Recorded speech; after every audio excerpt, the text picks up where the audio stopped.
tutok na mga fanay at abangers na kay Paolo Abilino. Eto ba bet nyo kung maglalabas ng behind the scene ganap with Nadine Lustre? Bagamat may ilan sa mga fanay ng Kim Pao ang nagtatampo kay Paolo Abilino, marami pa rin sa kanyang abangers sa kalalabasan ng kanyang proyekto kasama si Nadine Lustre sa France.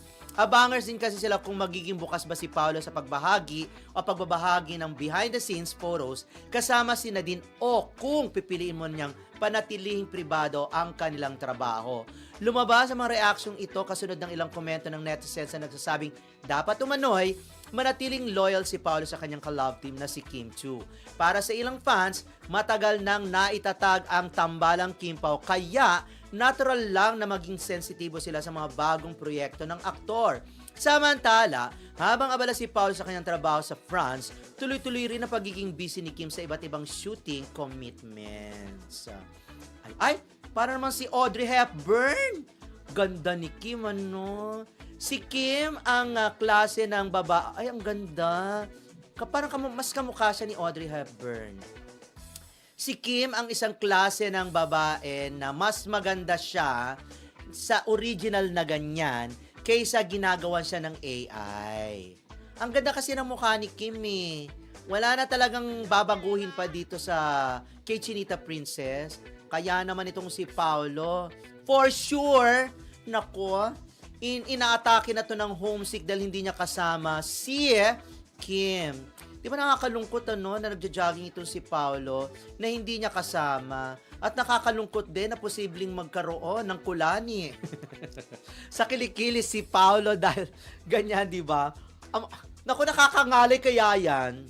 Pero, di ba, ayun. Kasi syempre, pag nagja-jogging si Paolo at kasabay si Kim, pwede silang nagpapalitan ng camera kung sino ang hawak. Ganun. Pero sabi ko nga ganun sa inyo, kahapon, di ba, nag-live ako, for sure naman itong dalawang ito ay madalas naman itong mag-usap, nagkakamustahan. Ang kawawa nga lang si Paolo kasi syempre hindi niya makikita si si Kim tapos ang lamig-lamig pa diyan. Tapos hindi niya pwedeng sunduin. Hindi niya pwedeng hindi niya pwedeng sunduin, hindi niya pwedeng makita kahit anong oras niya gusto. At ito din naman si Kim, kasi si Kim kasi abala din dito eh. I mean si Kim kaliwat kanan ng kanyang ganap. Kahapon nga 'di ba, hindi nga wala nga daw siya sa Showtime. Sabi nung kanyang staff dun sa Little House of Bunnies na nagpunta ako. By the way, maraming salamat R. Ayaw niya talaga ipabanggit ang kanyang pangalan kahit i-post kasi nagpicture kami diyan eh. Kahit i-post sa Facebook, ayaw niya. Gusto niya pribado lang siya. Ayun, maraming salamat, R. At for sure, nasa Erica pa ngayon. Ayun, anyways, maraming ganap si Kim eh. Posibleng hindi naman mapapansin niya ni Kim na malulungkot siya. Pero pagdating niya sa gabi at pag nag-iisa lang siya, syempre, mamimiss niya si Paolo. Ngayon, ang tanong, dapat bang maglabas si Paolo ng mga behind the scenes ng kanilang shooting or kahit yung kanilang photo op ni Nadine Lustre? Palagi ko sa personality ni Paolo, hindi niya gagawin yan. Unless, pag malapit na siguro ang showing ng pelikula nila. At pwede pa siguro si Nadine, kasi si Nadine mahilig magganyan mahilig mag-post ng ganyan, ng kanyang mga ganap. Pero mostly, puro mga solo lang naman si Nadine at ang kanyang mga ini-endorse mga product. Magpo-post lang yan kapag kakasama niya ang kanyang jowa na si Christoph Baryu. Ayun. At saka, meron kasing advice ang production kung kailan lang dapat maglabas ng behind the scene or kaya kahit yung mga photos nilang dalawa na magkasama. Kasi wala pa namang, i-check ko lang ha, kasi hindi ko pa nakikita, wala pang dumadaan sa feed ko sa Instagram na merong post si Nadine na wait lang ha, baka hindi ko lang nakita dahil abalang-abala nga ako. Ayun, okay, tingnan natin ha, dyan lang kayo, wag kayong mainip. Kasi baka naman sabihin na, naku, fake news na naman tong si Ray Pumaloy. Yan. Ay, Nadine sa mo. Meron, parang wala pa eh. O yan o. Ayan. O, ayun. Love is to share, mine is for you. No, February 14 pa ito. Wala pa. Tingnan natin sa kanyang reels kung meron. Wala pa. So, hindi pa allowed. Hindi pa si allowed na maglabas ng photo nilang dalawa at itong si Paolo ay yung kanyang sarili lang naman yung pag-jogging niya. Siguro para maka-inspire din ng iba na kahit nasaan kayo ay mag-jogging kayo. Di ba yung nga sinasabi, di ba Carlos Miguel, sinasabi nga ni Paolo doon sa interview with Rico Hison, na by the way, ay talaga naman palang solid talaga. Solid na fan ni Kim, solid fan ni Kim, dahil 10 years na pala niyang sinusubaybayan ang career ni Kim. Ibig sabihin ng sinusubaybayan, hindi naman siya stalker, no? Ibig sabihin ng sinusubaybayan, pinapanood ni Rico Hison ang mga teleserye at yung mga pelikula ng Kim Pao. At every time na may pagkakataon na makita niya si Kim at ng kanyang asawa sa Singapore, lalo na sa Singapore, ay pinupuntahan niya si Kim. Yon, nakikita sila doon. Kaya nga, di ba napansin niyo sa interview ni Sir Rico Hison, no, ni Sir Rico, na talagang puring-puri niya si Kim at iniisa-isa niya yung mga projects na pinapanood niya at sinusuportahan niya yun. At ngayon lang nga siya nagkaroon ng pagkakataon. At nung nagsimula nga nung Kim Pao, doon niya na pinanood ang mga teleserye, yung Linlang, tapos yung Linlang, tapos My Love Will Make You Disappear at ang The Alibi. Hindi ko lang narinig baka nakaligtas lang sa aking memorya yung What's Wrong with Secretary Kim. Yun. Naisip ko nga di ba na-awkward si Paolo? Pero hindi na-awkward si Paolo na pinupuri si Kim at nagpapakapanay si Rico Hison. Pero kasi si Paolo ang isang artista na walang ka-insecurity sa kanyang karera. Ganon, di ba? Pero ito na nga, going back doon sa behind the scene, parang feeling ko hindi nga.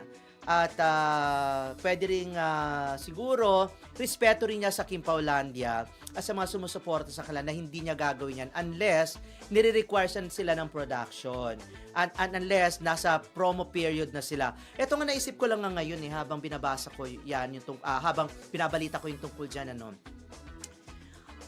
kaya ang mauunang ipalabas? Baka maunang ipalabas, pero hindi kasi babalik daw sa April 5 itong si Paolo, and then magsisimula na sila mag-rehearse para sa kanilang world tour, and then kailan kayo ipalalabas? Ano kayang mauna na ipalabas? Yung kay Nadine at kay Paolo, or kaya yung kay Kim or kay Paolo? Kayo ba? Sa palagay nyo, ano kaya? Kung mauuna naman ang project ni Paolo at saka ni Nadine, gugustuhin nyo ba na mauna ang naipalabas ang project ni Paolo at saka ni Nadine, or ang project ni Paolo at ni Kim? Yon. Para sa akin kasi, ano ba?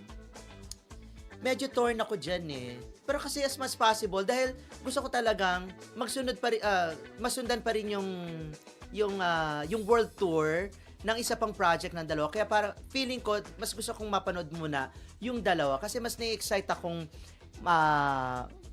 na-excite akong makita kung ano yung bagong i-offer na project sa Kim Pao kasi nagawa na nila Nag-heavy drama na sila sa Linlang, and then sa The Alibi, 'di ba? Heavy drama, yung Prime na 'yon, 'di ba? Sa Prime. By the way, ang kanilang Alibi ay sa March 16 na. At yun nga, The Alibi sa Prime, and then rom-com na sila doon sa What's Wrong with Secretary Kim, at nagkaroon na rin sila ng rom-com doon sa My Love Will Make You Disappear na may drama din, 'di ba? Yun. At this time hindi ko naman alam kung ano ba talaga, kung ito ba ay, pero sabi kasi lang ganun, heavy drama na naman daw Ano kaya yun? Kasi pinag-usapan nga namin nila Madam Adelita Subkang at saka ni Dondon. Kay Dondon gusto niya talaga ng heavy drama. Sa akin gusto ko yung parang pabebe lang, yung cute-cutean lang.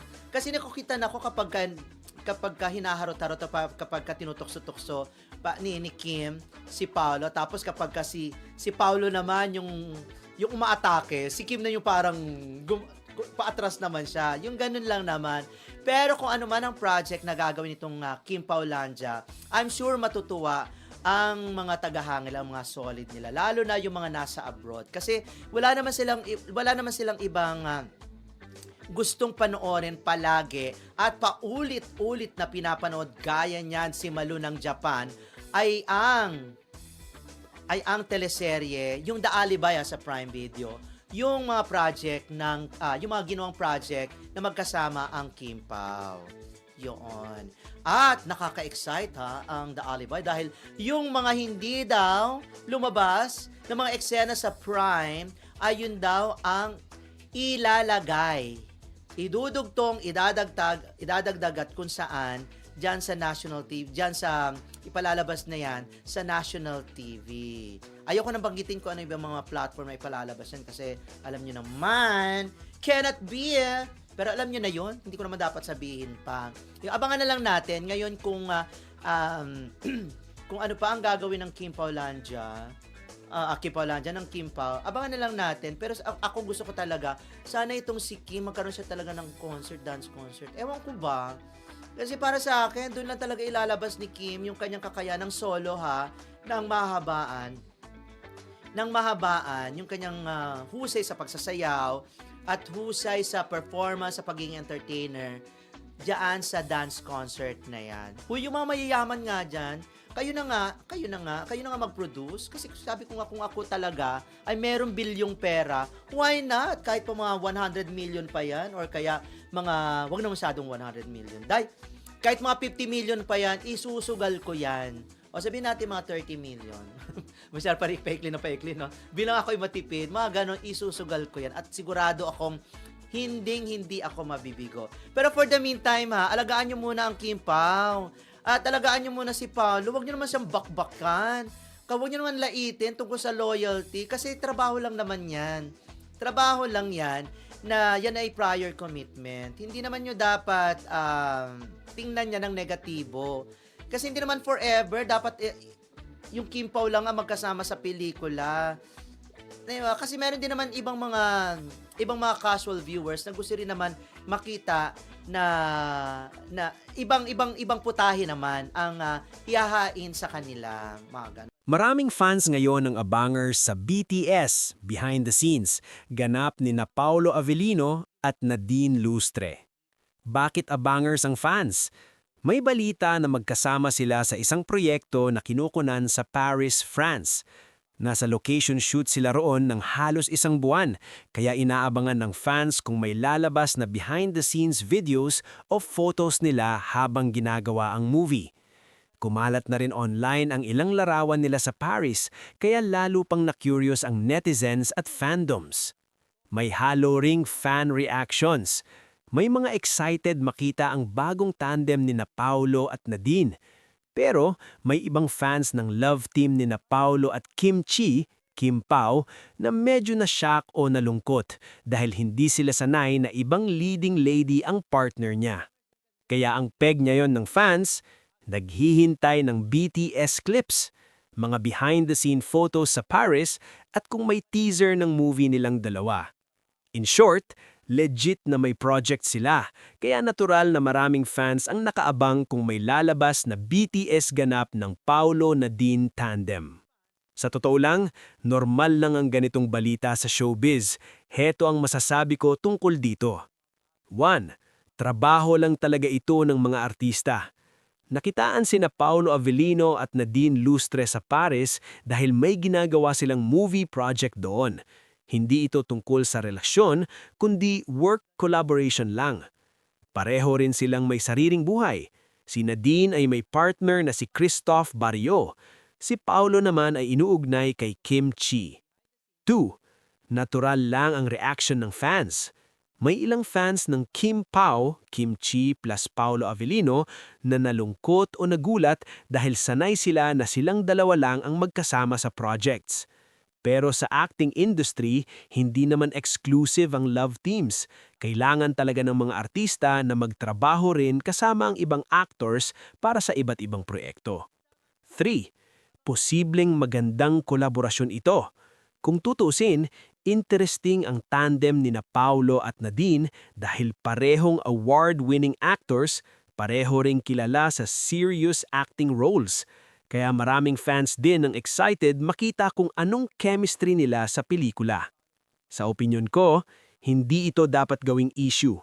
Mas magandang tignan ito bilang bagong project at bagong creative pairing sa Philippine entertainment.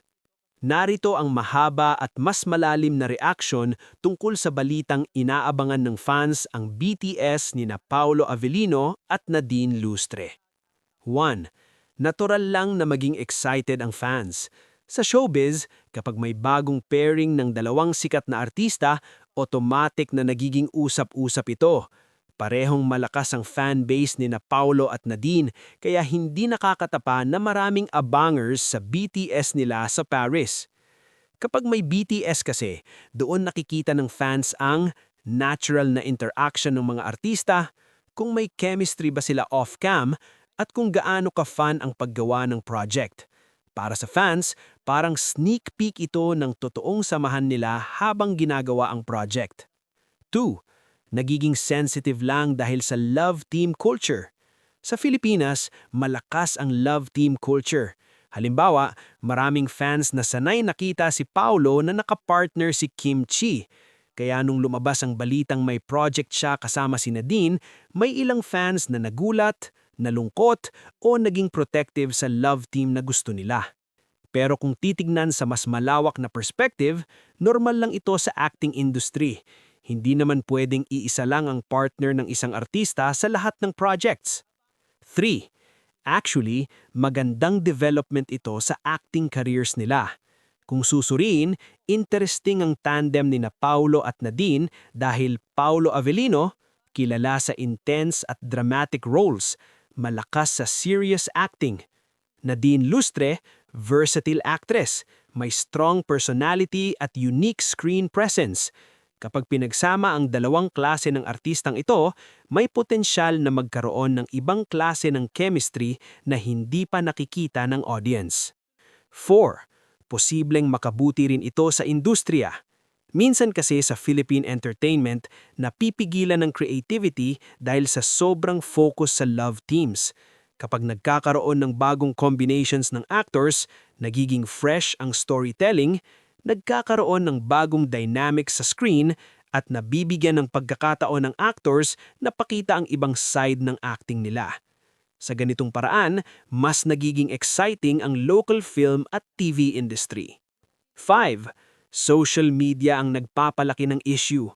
Sa panahon ngayon, mabilis kumalat ang reaction sa social media. Minsan, kahit maliit na bagay lang, nagiging malaking debate online. Pero kadalasan, fans lang ang nagkakaroon ng comparison samantalang ang mga artista mismo ay professional lang at nagtatrabaho.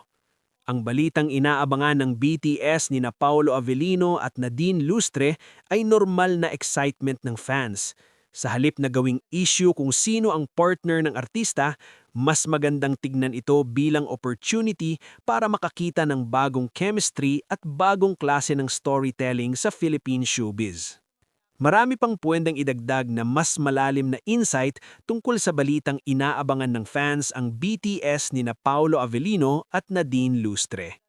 Hindi lang ito simpleng showbiz update, may ilang interesting na angles dito. 1. Malakas ang curiosity dahil bihira silang ipares. Si Paolo ay madalas na inuugnay sa mga leading ladies tulad ni na Kim Chi. Si Nadine naman ay matagal na kilala sa iconic love team nila ni James Reid. Dahil dito, parang unexpected combination ang Paolo-Nadine tandem. At kapag may ganitong bagong pairing, mas nagiging curious ang audience kung mag-work ba ang chemistry nila. 2. Malaki ang potensyal na maging serious acting project. Kung titignan ang acting style nilang dalawa, may posibilidad na ang project nila ay hindi typical romantic love team film. Pareho silang kilala sa mature roles, emotionally heavy scenes, at mas artistic na storytelling. Kaya may hinala ang ilang fans na baka ang project nila ay mas cinematic o international ang vibe lalo na kung may shooting sa Europe. 3. Nagpapakita ito ng pagbabago sa Philippine showbiz. Dati, sobrang nakafocus sa permanent love teams. Ngayon, mas maraming actor collaborations, mas nagiging open ang producers sa new pairings. Ang ganitong project ay pwedeng maging example ng mas modernong approach sa casting. 4. Malaki ang role ng social media hype. Sa excitement sa BTS, hindi lang ito dahil sa project, Fans today want candid moments, funny interactions ng actors, behind-the-camera bonding. Kapag may lumabas na BTS clips ni na Paulo at Nadine, malamang mag-trend sa X-Twitter, kakalat sa TikTok edits, at gagawan ng fan theories ang chemistry nila. Pinaka-interesting na punto dito sa balitang ito, hindi ito lang tungkol sa BTS o fan excitement, ipinapakita rin ito kung paano nagbabago ang sistema ng fandom, casting at storytelling sa Philippine entertainment.